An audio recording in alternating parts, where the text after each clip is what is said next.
দয়া ধরতে আসি নাই, কোন সরকারের দয়ার দান আমরা ধরতে আসি নাই। আমরা আমাদের ন্যায্য অধিকার রাজপথ থেকে আদায় করে নেবো, আমাদের অধিকার রাজপথ থেকে আমরা আদায় করে নেবো। কোন সরকারের দয়া আমরা ধরবো না। আচ্ছা, সেনা প্রধানকে নিয়ে বর্তমান আমাদের বাংলাদেশে এত সমালোচনা কেন? বর্তমান সবচেয়ে বড় কথা হচ্ছে আপনার রাষ্ট্রপতি শাহাবুদ্দিন চুপ্পু আর হচ্ছে সেনা প্রধান মিস্টার ওয়াকার, এই দুইজনকে সরিয়ে দেওয়ার একটা চরম পায়তারা চালাচ্ছে এবং এই দুইজনকে সরিয়ে দেওয়াকে কেন্দ্র করেই বর্তমান বাংলাদেশ সেনানিবাসে চরম উত্তেজনা দেখা যাচ্ছে। জেনারেল ওয়াকার এখন সিম্পলি রাষ্ট্রদ্রোহিতার কাজ করতেছে।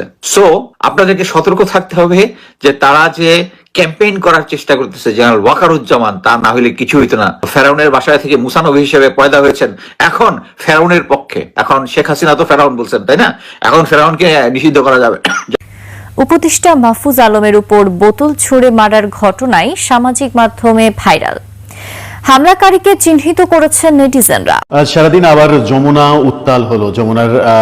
যমুনা অভিমুখে লং মার্চ করলো জগন্নাথ বিশ্ববিদ্যালয়ের ছাত্রছাত্রীরা এবং সেটাকে কেন্দ্র করে ব্যাপক সংঘর্ষের ঘটনা আমরা দেখলাম। পুলিশ রীতিমতো যান প্রাণ দিয়ে তাদেরকে ঠেকিয়েছে এবং সাউন্ড গ্রেনেড, টিয়ার সেল, জল কামান এমন কোনো কিছু নেই যা পুলিশ ব্যবহার করেনি।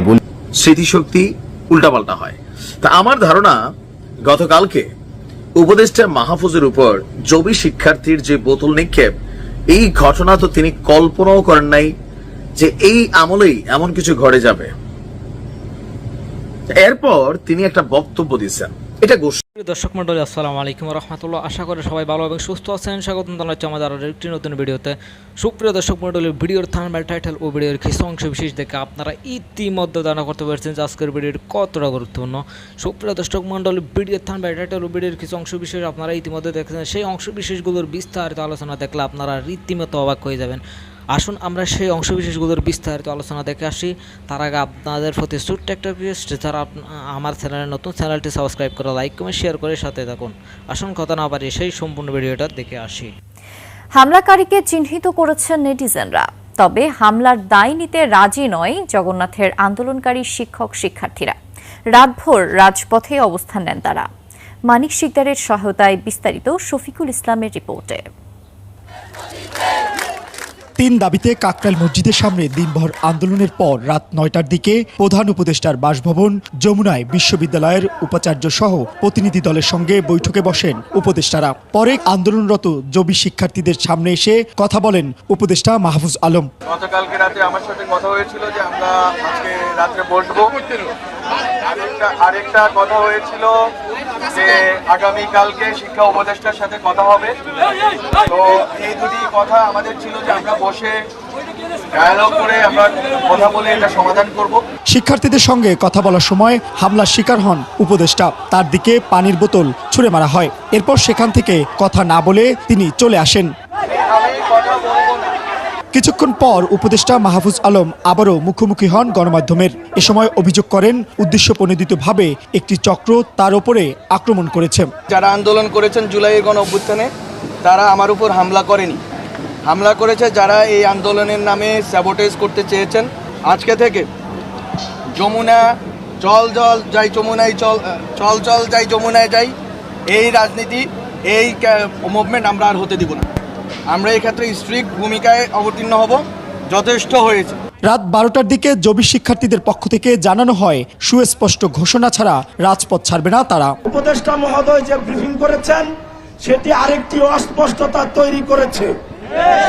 আমরা সকল শিক্ষার্থীদের সাথে আলোচনা করে এই সিদ্ধান্ত এসেছি, আমরা কোনোভাবে এই জায়গা ছেড়ে যাব না। এদিকে উপদেষ্টা মাহফুজ আলমের উপর হামলার ঘটনায় ফেসবুক পোস্টে প্রতিক্রিয়া জানিয়েছেন এনসিপি নেতা হাসনাত আব্দুল্লাহ। বলেছেন, সমালোচনা গণতান্ত্রিক অধিকার, কিন্তু শারীরিক লাঞ্ছনা, বর্বরতা এবং সেটির কোনো যুক্তিসঙ্গত ব্যাখ্যা নেই। জেনারেল ওয়াকার এখন সিম্পলি রাষ্ট্রদ্রোহিতার কাজ করতেছে। সো আপনাদেরকে সতর্ক থাকতে হবে যে তারা যে ক্যাম্পেইন করার চেষ্টা করতেছে জেনারেল ওয়াকারুজ্জামান, তা না হলে কিছু হইতো না। ফেরাউনের বাসায় থেকে মুসা নবী হিসেবে পয়দা হয়েছেন, এখন ফেরাউনের পক্ষে। এখন শেখ হাসিনা তো ফেরাউন বলছেন, তাই না? এখন ফেরাউনকে নিষিদ্ধ করা যাবে না। একটু টেন্স ছিল। আমি বলেছিলাম যে ঢাকা ক্যান্টনমেন্টে যে এনটিএম হয়েছিল এটা রদ করা হয়েছে। জেনারেল ওয়াকার এর প্রেজেন্ট সিচুয়েশন কি আমি জাস্ট কিছুক্ষণ আগেই জানলাম যে এটা আপনি বলতে পারেন যে জেনারেল ওয়াকার এখন সিম্পলি রাষ্ট্রদ্রোহিতার কাজ করতেছে।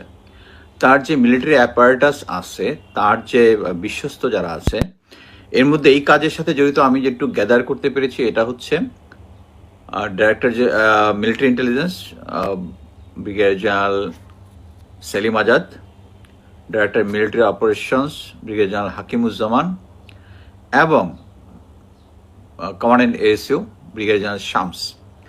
তারা যেটা করতেছে এখন, যেটা করে ইয়ার ক্যাম্পেইন, মানে অনলাইনে ক্যাম্পেইন জাস্ট ওয়াকারের বৃদ্ধির জন্য, মানে কি বলে ভাবমূর্তি। এই যে আমি আপনাকে একটা দেখাই, এর মধ্যে একটা হচ্ছে এটা অবশ্য ইয়াতে দেখাচ্ছে, আমি পরবর্তীতে আমার ফেসবুকে এবং ইয়াতে আমি দিয়ে দিব। এই জিনিসটা যদি উল্টা দেখাচ্ছে এখন যেহেতু লাইভে, আমি পরবর্তীতে এই দুইটা দিয়ে দিব। আমি শুধু বলি যে প্রথমে ওখানে লেখা যে ফটো কার্ড বানিয়ে ছাড়তেছে ওয়াকার পরীক্ষা। ওয়াকার কেন বাধা? দেশের স্বার্থবিরোধী করিডোর প্রদানের ক্ষেত্রে সুচিন্তিত মতামত দেওয়ার কারণে, দেশের অভ্যন্তরে ভারতীয় নারীদের পুশিনের ক্ষেত্রে যৌক্তিক প্রতিবাদ করার কারণে, যেন সরকার এই পুশিনটাকে মেনে নিয়েছে। পার্বত্য অঞ্চলের সন্ত্রাসী গোষ্ঠী ইউপিডিএফ এর সাথে উচ্চ মহলের আলোচনার বৈধতা নিয়ে প্রশ্ন তোলার কারণে।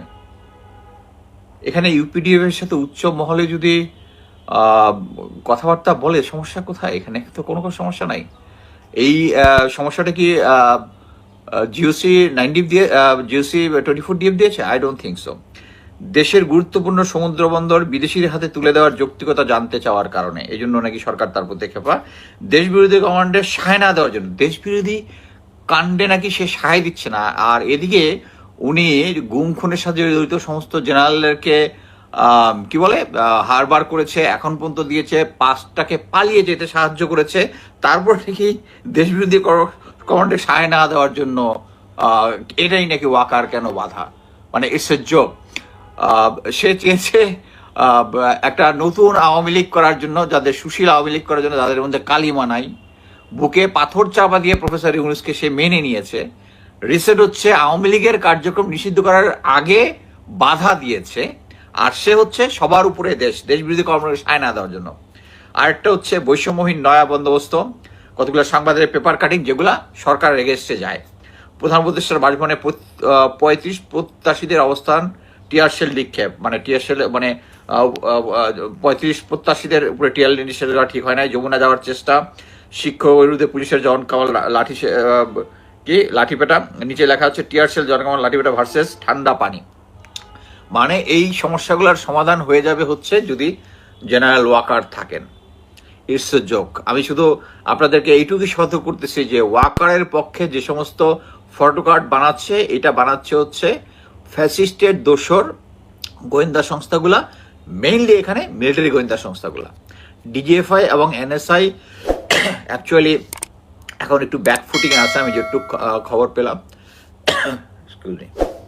তারা এখন একটু ব্যাকফুটিং আছে, যেহেতু তাদের এগেনস্টে অনেক গুম খুন থেকে শুরু করে সবগুলোতেই তাদের লোকজনকে ধরা হয়েছে এবং তারা সরাসরি আয়নাঘরটাকে করার জন্য জড়িত। সো একটা ব্যাকফুটিং আছে। কিন্তু এএসইউ আর্মি সিকিউরিটি, যেটাতে আমি 3বার চাকরি করেছিলাম, আমার নিজের ইউনিট, এটা তারপরে হচ্ছে director military operation brigadier Hakimuzzaman এবং ডিএমআই ইজ এ পুরা মানে গ্যারান্টেড রয়্যাল এজেন্ট, যে ভারতে গিয়া ট্রেনিং করে আসছে, করার পর থেকেই ইজ মেবি হানি ট্র্যাপ, কারণ তার নামে এই ধরনের অনেক কিছু শোনা